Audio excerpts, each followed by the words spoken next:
yetu tuliosomewa jioni hii, Mathayo sura ya 14 mstari wa 15 mpaka wa 21.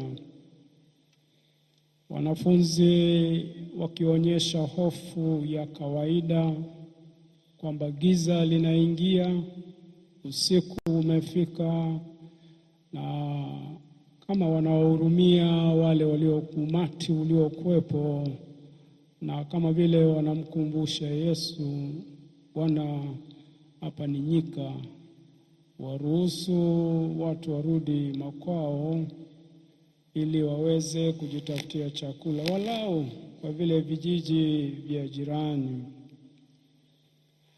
Lakini Yesu anawajibu kwa jibu ambalo hawakulitegemea, kwamba ninyi wenyewe muwape hao chakula.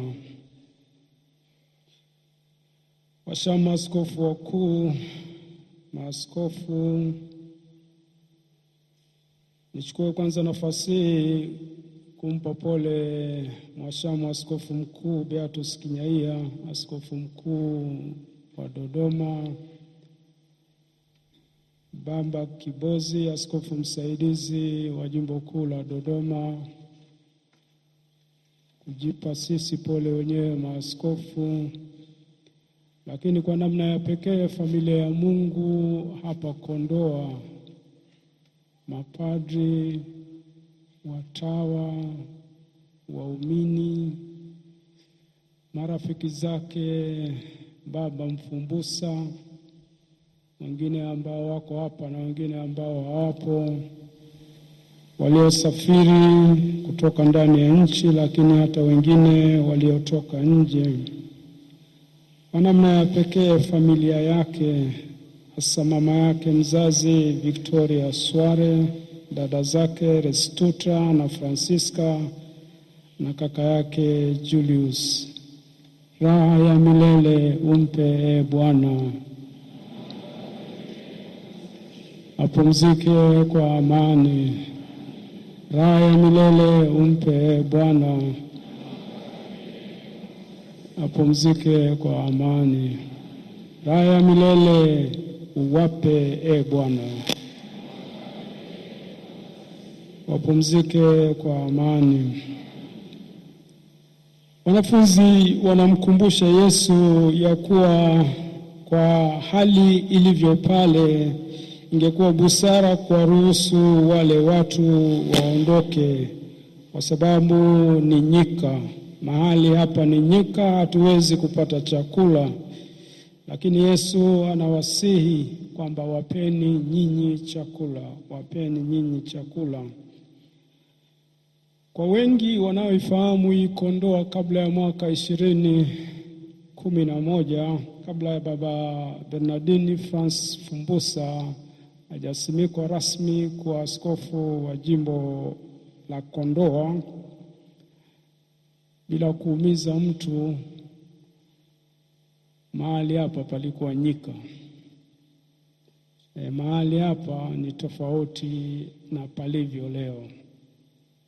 Hatukuwa na kanisa kuu la jimbo, rectories, nyumba ya kwake ya kuishi ya mapadri, kiwanda cha divai, ukumbi, Riverside na mengine yote. Hapa tu nazungumzia hapa Kondoa, lakini nje hapa na mambo mengine. Lakini maeneo haya pia ilikuwa nyika katika maana ya kwamba mazao yote yanayoonekana leo, hata ukienda pale Riverside, kila aina ya matunda, migomba inayozunguka eneo hili, matikiti maji, mahindi, ni kielelezo tu cha hapa tu ya yale ambayo yametokea au yaliyokuwa yanatokea katika jimbo hili la Kondoa. Yeye alielewa maneno ya Yesu. Yesu alipowaambia wanafunzi wake, wapeni watu hawa chakula, Baba Mfumbusa alielewa moja kwa moja kwamba inawezekana kuwapa watu hawa chakula.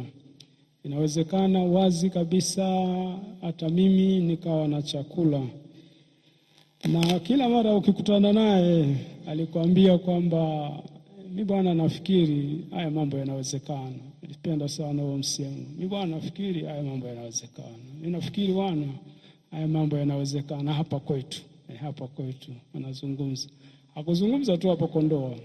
Amezungumza wakati mwingine tulipokutana kwenye baraza, amezungumza wakati mwingine tulipokutana kwenye taasisi zetu za baraza. Wakati mwingine hata mimi nikikutana naye nje ya nchi, tumekutana, amezungumza, utasikia tu wazo lake akilisimamia, anasema haya mambo yanawezekana. Haya mambo yanawezekana hapa kwetu. Na yeye anatumia elimu. Ni namna gani ya kumwezesha mtu. Kwanza yeye mwenyewe kama tunavyofahamu na kama tulivyosikia alipata elimu nzuri sana. Kati ya wale ambao walikuwa na vipaji na kipaji chake alikitumia vizuri. Soma vizuri, akapatiwa nafasi na viongozi wake. Alienda akapata mpaka shahada ya juu ya uzamivu PhD katika chuo cha heshima cha Gregorian kule Roma, na baadaye anarudishwa kufanya kazi moja kwa moja kama mhadhiri wa chuo kikuu cha Mtakatifu Agustino kule Mwanza. Na tunaelewa katika muda mfupi tu anavyopanda, kwanza mkuu wa idara kitovu cha sayansi ya jamii, na baadaye naibu makamu wa chuo taaluma DVCA. Nafikiri angekuwa vice chancellor pia, lakini kanisa likamhitaji zaidi. Na yeye alielewa kwamba namna moja ya kuwapa watu chakula, namna moja ya kutoka nyika, namna moja ya kupoteza nyika, ya kutoka kwenye nyika, ya kutoka kwenye jangwa, kwanza ni kumtokomeza adui ujinga. Elimu yake kwa kweli, level yake ni elimu, uchungaji, mawazo, namna yake ya kutenda ni ya kimataifa. Hata katika historia yake kuna kitabu asubuhi nilipatiwa, kuna watu wameandika vitabu, nafikiri watavisambaza, watatuongoza ni namna gani vitafikia watu, kwa namna alivyoalikwa sehemu mbalimbali, kwa namna alivyofanya kazi na kutoa pia na kuelekeza hata nje ya jimbo lake. Ni uwezo sio ndani ya taifa tu, wa kimataifa. Mimi binafsi nilichelewa kumfahamu Baba Askofu Mfumbusa. Mimi nimekutana, sikumfahamu kabla hajawa askofu. Mwaka 2012 nilihudhuria, wakati mimi sijawa askofu. Mapema sana. Mwaka 2012 nilihudhuria mkutano pale kwenye baraza la maaskofu, na watawa na watu mbalimbali walikaribishwa katika ule mkutano wa baraza la maaskofu study session. Katika yale makundi ambayo yalikatwa, mimi kwa bahati niliingia kwenye kundi la Askofu Mfumbusa, ambaye yeye alikuwa mwenyekiti. Hapakuwa na askofu mwingine wakati huo, alikuwa yeye tu. Lakini baadaye na mimi pia nilikuwa najaribu kufahamu watu, sikuwafahamu sana wengine. Nikuta kuna watu wanaotoka kwenye vyuo, labda waliwaweka watu wa vyuo pamoja na sehemu nyingine. Mimi mwenyewe sijui kwa nini niliingia pale, lakini namshukuru Mungu niliingia na nikamfahamu. Kwa hiyo nilisikiliza alivyoongoza mkutano. Nakumbuka pale baraza la maaskofu TC, hata ukumbi na mahali alikaa mwaka 2012. Aliongoza ule mkutano katika muda mfupi tu, na tulipewa mada na tukaandaa.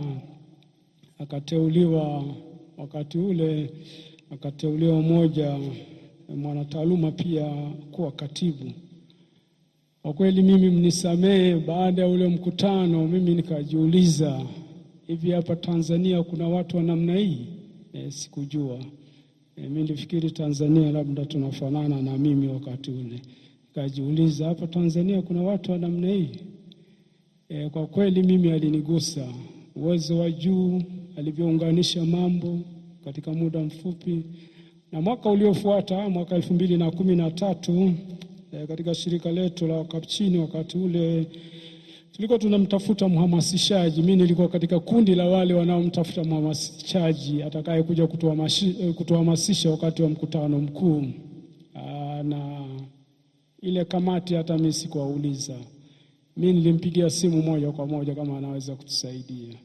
Nakumbuka alikuwa Ujerumani, mara moja amepokea simu akasema nitakuja. Hata hangaiki kuuliza tarehe ipi, wakati gani, mada gani. Nilimwambia tu nitumie email na baadaye ilifuata. Na yeye mwenyewe ndio alikumbusha baadaye. Ile baada ya wiki moja nitakuja, naomba mniandalie projector. Kompyuta yake alikuja nayo. Kwa hiyo mambo machache ni yataje ambayo mimi naona kwa kweli yeye tangu mwanzo alikuwa na nia ya kutoa watu kwenye nyika, kichungaji, kitaaluma, hata kiroho. Alikuwa na lengo la kuwatoa watu katika nyika, iwe nyika ya dhambi, iwe nyika ya kutokuelewa, na iwe nyika ya maendeleo. Na kama mwanataaluma aliweza kuyaunganisha yote. Ingawa wengi wanamtaja kama mwanahabari, lakini kama ilivyo wanataaluma wengine, mara nyingi ni vigumu sana kugundua kwamba Mwashamu Mfumbusa alisoma mambo ya habari. Na ndivyo ilivyo kwa wataalamu, huwezi kujua amesoma nini, kwamba anaweza kuunganisha mambo yote kwa mara moja na usigundue. Mimi baadaye ndio nilijua kwamba kumbe eneo lake ambalo aliwekea ni mambo ya habari, maadili ya habari. Jambo la kwanza, yeye alikuwa na lengo la kunyanyua kiwango cha elimu. Na hakuanzia huku chini, alianzia juu kwenye vyuo vikuu. Nafikiri mwaka moja tu baadaye, sijui miaka miwili baada ya kuwa askofu, aliingia kwenye council ya Kuea. Nimekutana naye hapo nje, Vice Chancellor wa Kuea Father Stephen, na mjumbe mwingine kutoka kwenye hiyo council Mr. Peter. Askofu Mark Kadima wa Mbungoma, ambaye ni mwenyekiti wa hiyo council ya Kuea, anaandika kama barua ya kutupa pole. Katika sehemu hiyo ya barua hiyo anaandika kwamba kwa kweli pamoja na kushtushwa na msiba wa ghafla wa Askofu Mfumbusa, lakini tunamshukuru sana kwa sababu yeye amefanya kazi katika nyadhifa tofauti pale Kuea. Na anasema yeye kwanza aliongoza kwenye kutafuta wataalamu na kuwatafuta wale wa staff. Baadaye aliongoza ile kamati inayosimamia utafiti na taaluma, na baadaye aliingia kwenye fedha. Na mambo mawili siku zote, hata alipoenda Ruku, ndio chuo kikuu cha Ruaha, mambo anayofanyaga yeye. Kwanza taaluma lazima ishike nafasi ya juu, kwamba wafundishe wanaostahili. Lakini la pili, taasisi lazima ijitegemee kifedha, sustainability. Na hiyo ilikuwa pale Kuea, alifuta deni pale. Na Kuea sasa hivi utamuuliza VC sasa hivi na hali nzuri. Ruku hivyo hivyo. Askofu mwingine Edward Kusala wa Tombora, Sudan, ambaye pia ni kansela wa University ya Sudan, anaandika katika barua hizo, anasema kwa kweli nimefanya naye kazi Askofu Mfumbusa pale Kuea. Anaeleza, anasema kilichonigusa mimi, yule askofu anaandika, ni ule uwezo wa kuelewa kitu kwa haraka, lakini na pia kutatua vitu. Baba Mfumbusa kwa kawaida habaki na matatizo, kwamba ya matatizo lazima tuyafanyie uvumbuzi. Kwa hiyo namna moja kujitegemea, na ile kujitegemea sio tu kwa taasisi ya vyuo vikuu. Amefanya kwenye parokia zake huku, amefanya kwenye jimbo lake, jimbo ambalo alilikuta kwenye nyika, mnisamehe kwa maneno hayo mazito, lakini akaliweka mahali lilipo sasa hivi. Na hiyo pia aliendelea, pia alisaidia sana kwenye seminari zetu kuu. Yeye ndio alifanya utafiti akatupendekezea, ambaye tunafuata, kwamba hii mambo ya kutegemea hela za ada, haya mambo ya kutegemea sijui hela za wafadhili, hayatatufikisha mbali. Sisi wenyewe tunatakiwa tutegemeze seminari zetu kuu. Kwa hiyo akaanzisha ile Seminary Sustainability Fund, na nakumbuka wakati alipotoa ile utafiti wake pale Baraza la Maaskofu, kwamba baada ya muda fulani hela hizi tutazipata wapi, na baada ya muda tutakuwa na fedha kiasi gani, na baada ya muda hizo hela tutazifanyaje, na baada ya muda seminari hizi zinatakiwa ziwe zimesimama. Ni juu yetu kama tunalipa au hatulipi, walau yeye ametengeneza ile roadmap huyo. Na hata kwenye seminari ni maaskofu wachache sana ambao wamefaulu, au hawapo, labda ni yeye tu, mimi sikumbuki kama wapo, wanisamehe, ambao pamoja na kazi kubwa ya uchungaji katika majimbo yao na majukumu mengine mengi, aliweza kwenda kufundisha kwenye hizo seminari. Amefundisha Mwenda Kulima kule Kahama, amefundisha Kibosho, amefundisha Tungamo. Kwenye clips hizo zinaonekana, na hiyo kazi amefanya yeye, anaonyesha kwa kufundisha, lakini yeye pia anaelekeza. Hata mara moja nakumbuka tulikutana naye, anasema pale, nimewaelekeza wawe na kompyuta, wawe na projekta za kisasa. Nimekuta wanatumia kompyuta chache sana, lakini kila mara alitaka watu tutoke katika giza, sio illiteracy tu, lakini ya uchungaji na kuendelea. Na kwa kweli baba huyu pia alikuwa mnyenyekevu. Katika hali ya kawaida ni ngumu sana hata kwenye vikao kugundua Baba Mfumbusa kama yupo. Vigumu sana kugundua. Na si wakati mwingine usitegemee kwamba anaweza kunyosha mkono. Labda mumchokoze, mkimchokoza. Na mkiona kama mkutano hauelekei kuisha, baba yule pia anaweza kupotea katika mazingira yasiyojulikana. Anaweza kutoweka, msimone, hajui. Lakini wakati mwingine anaaga, anakuja kuaga, mwenyekiti, bwana najisikia vibaya, bwana kuna mahali na wahi na appointment. Wakati mwingine hakuna appointment ya pekee, ni mkutano tu umemchosha. Anaona hakuna ufafanuzi kwenye mkutano, watu mnazunguka mbuyu tu hapo, hamna lolote. Kwa hiyo anaamua anaenda zake kusoma. Raha ya milele umpe Bwana, apumzike kwa amani. Haya ya udogo ya kutokuonekana yanatajwa katika mambo mengi. Ubalozi wa Ulaya ulituandikia, walitaja hii kwamba ni msikilizaji mzuri, na kila mara alikuja alikuja na uvumbuzi. Na Baba Mfumbusa pia alipenda sana sera. Utasikia anakuambia, bwana tufuate sera, bwana fuateni sera, fuateni sera. Naambia bwana kuna kitu hiki utusaidie au ufanye hiki, asema fuateni sera bwana. Kuna policy bwana tuliweka. Kama hamna sera, leteni tutengeneze sera kwanza. Mambo ya kukamata watu njiani hayo hayapo. Kwa hiyo pia alifanya kila mahali, kwamba huwezi kuendeleza jimbo, huwezi pia kuendeleza taasisi bila sera inayoeleweka. Lakini pia ni mjanja, anajua, ni mbunifu sana, anajua kulobi. Sijui kama tunaelewa kulobi. Akitaka kupitisha wazo lake, akiona hapa mwenyekiti atampinga, anajua pia namna ya kuwapitia watu kabla. Hiyo inaruhusiwa katika sheria za kimataifa kufanya lobby. Kule Marekani wanapoteza watu mamia na mamia wanafanya kazi ya kulobi. Nakumbuka mara moja kuna kazi tulimpa, baadaye akanieleza, mimi nikamwambia bwana, hii kazi mbona kama umeiharakisha, haiwezekani.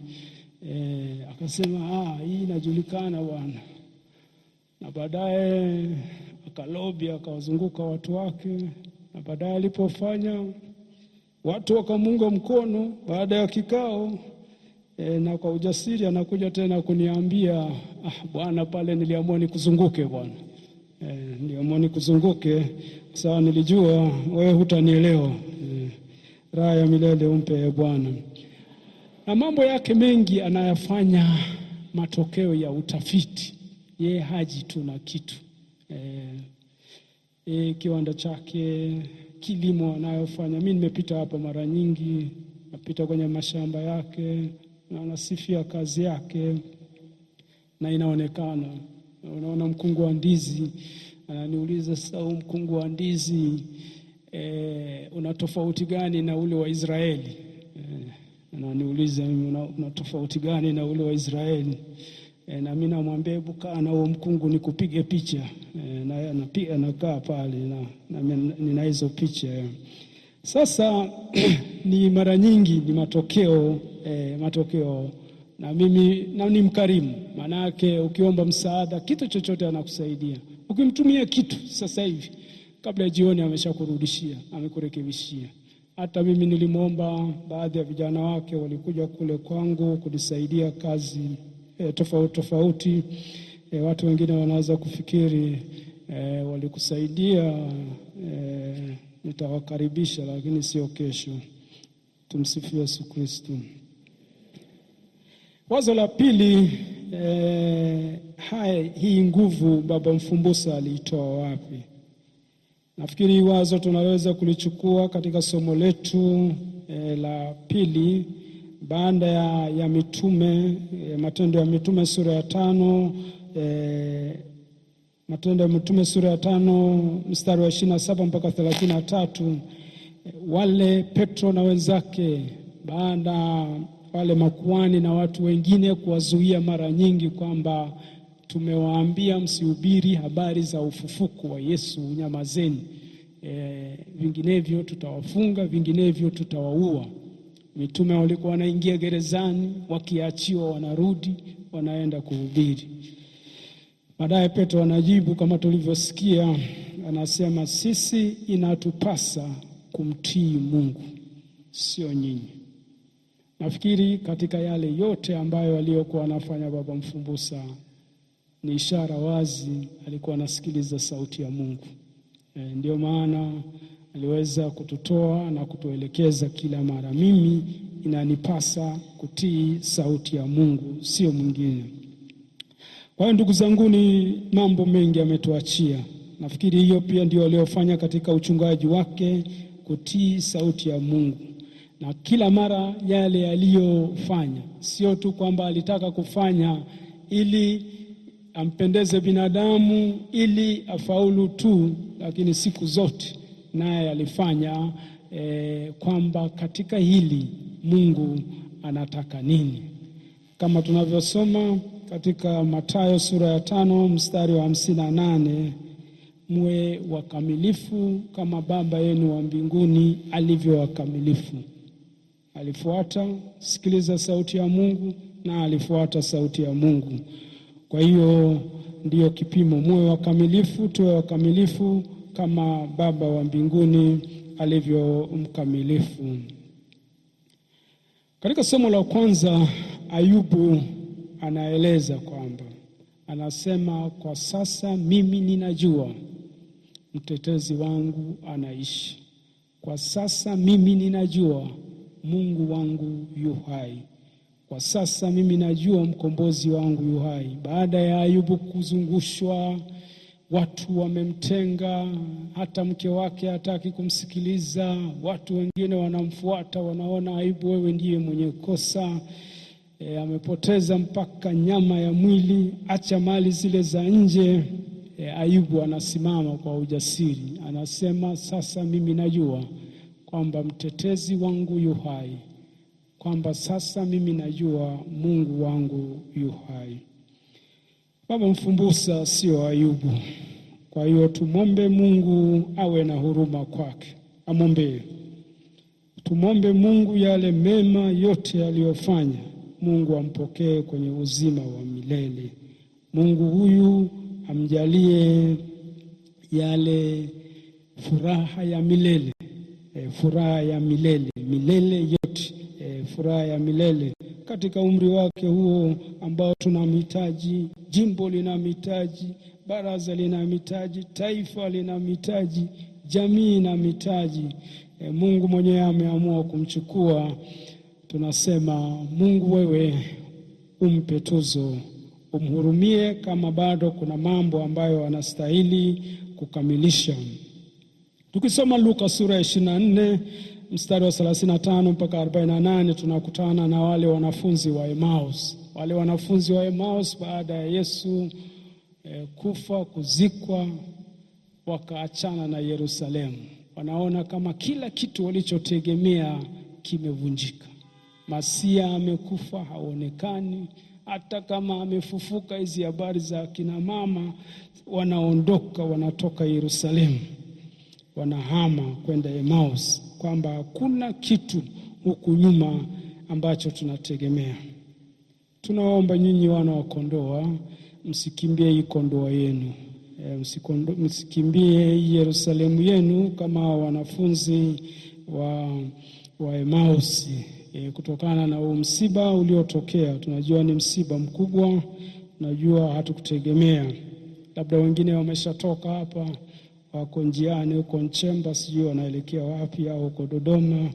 Tunaomba warudishwe kama wale wanafunzi wawili walivyorudishwa, warudishwe na Yesu mwenyewe katika Yerusalemu. Ingawa waliondoka na huzuni, warudishwe kwa matumaini, warudishwe kwa faraja.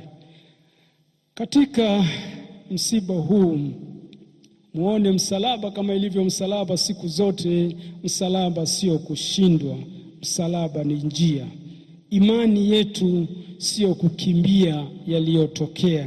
Imani yetu ituruhusu kuona vitu tofauti. Isiwe muda wa kupigana vikumbo, na wala usio muda tena wa watu kunyanyapaana. Watu wengine wanaweza kusema, wewe ulikuwa karibu na mzee bwana, tuone sasa, sijui itakuwaje, tutakuona sasa. Hapana. Iwe muda wa kutiana moyo, uwe muda wa kubaki katika sala. Tuwe kama kanisa la mwanzo lenye nia moja, walibaki katika nia moja na moyo moja. Matendo ya Mitume sura ya 4:32, ili Mungu awaletee mchungaji mwingine ambaye atasafiri na nyinyi kuelekea Yerusalemu. Mbaki katika sala, na mimi katika sala yenu hiyo ninaongeza sala ile ya nabii Elisha alipomwomba bwana wake nabii Elia. Mimi naongeza sala kwamba Mungu awapatie mchungaji mwingine mwenye roho mara mbili ya Askofu Bernardini Francis Mfumbusa. Tumsifu Yesu Kristo. Raha ya milele umpe Bwana, raha ya milele umpe Bwana, apumzike kwa amani. Raha ya milele uwape Bwana, wapumzike kwa amani.